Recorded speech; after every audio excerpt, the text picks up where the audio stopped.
Well, I'll tell you who's not buying anything and just selling anytime soon, and that's the red side of North London. Let's talk about Arsenal now because they play Newcastle. We'll get to Shaka second because I already know where his heart lies. With James, let's go to you on the Gunners now because this looks like the juicier matchup, I suppose, of the weekend. Yes, we know that Newcastle have their fair share of injuries to contend with as well. But, you know, even a weekend 11 beat Manchester United midweek convincingly, not trying to compare Arsenal where they are now to Manchester United where they are now, but it was still an impressive win for Newcastle. So for Arsenal, how worried should they be here? Do you feel like this could be a banana peel for the Gunners? Yeah, well, I mean, I did the game last season, the corresponding fixture, and although they won that game 2-0, Newcastle hit the post in the first 10 minutes. They had a penalty given that was then ruled out on a VAR review. And I think if they'd gone behind, I mean, we all know, Shaka knows it better than anyone, what an incredible atmosphere it is up there. But I mean, had they gone ahead, then I think Newcastle would have probably steamrolled Arsenal. But they hung in the game.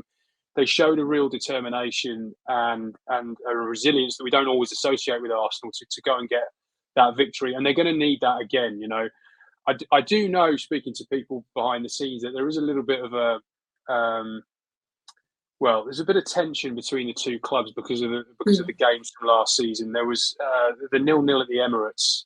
I know has been referenced and held up in some conversations with the Premier League about time wasting because Newcastle were quite remarkable at it from quite an early stage, and that game finished goalless. And there were one or two words exchanged on the touchline, and I think there were one or two words exchanged ahead of the reverse fixture. And that's why I think when Arsenal came and did a bit of a number on Newcastle, there were a few words said back to Newcastle that day to sort of say, look, you know, we can game manage just as well as you. And I think that is an interesting sort of sub plot to what's going to happen at the weekend. That these two, I'm not saying there's a massive rivalry there, but there's certainly a little bit of niggle between the two of them. They don't like each other very much, these two sides, and I think that will just ramp it up a little bit more for Newcastle, who will want to just gain a measure of revenge for what happened last season in this game, and it's going to be a tough ask. Arsenal.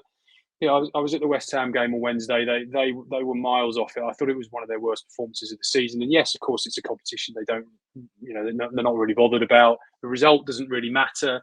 But I think the performance does, because I think it just says to Arteta that maybe one or two of those fringe players, you know, who've been trying to get minutes recently, either are not ready or not in the right headspace for a game the magnitude of Newcastle away.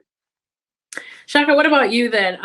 Just thinking with everything that James just said, this may be a juicier match than it looks, I suppose, on paper. But for your boys of Newcastle, clearly we said they are contending with a couple of injuries themselves. But do you see them adding another big scalp for their books this week? I certainly think it's in the offing. And listen, I say that knowing full well how good a team Arsenal have continued to show themselves to be. Playing up at St. James's Park is always going to be a tough ask for Arsenal. The fans will come out, and again, given the kind of the little bit of a recent history and the relationship between the two clubs of late, you know, St. James's Park will be absolutely rocking, and that makes for a very intimidating atmosphere. My only ask for Newcastle is, and James mentioned about the game management. I think when Newcastle this season have tried to game manage, I don't think they've done so effectively. I don't think they've done a very good job at it. The games I'm thinking about in particular, Manchester City, they lose 1-0. They won up against 10-man Liverpool and tried to manage that, lose 2-1. I thought they played for a draw in Milan in the Champions League and maybe were very lucky to get that draw 0-0.